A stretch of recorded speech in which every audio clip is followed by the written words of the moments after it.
పూర్తి socialist country correct కాదు, పూర్తి క్యాపిటలిస్ట్ కంట్రీ కరెక్ట్ కాదు.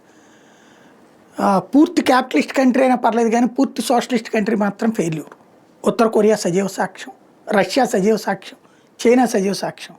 రష్యా చైనాలు అందుకని ఆ తర్వాత దాన్ని ఏమంటారంటే సగం క్యాపిటలిజం సగం కమ్యూనిజం సోషలిజం కలిపితే ఇప్పుడు ఆ దేశాలు కొంతవరకు సెట్ అయినాయి. ఇదంతా ఇప్పుడు ఎందుకు చెప్పాల్సి వస్తుందంటే ఈ క్రోనో క్యాపిటలిజం అందామా లేకపోతే క్రోనో సోషలిజం అందామా వీటిట్లలో క్రమంగా ప్రజల ఆలోచన తీరు మారుతుంది. ఇప్పుడు వెనుజులా అట్లాగే చీలీ ఈ రెండు కూడా ఒకప్పుడు సోషలిస్టులే.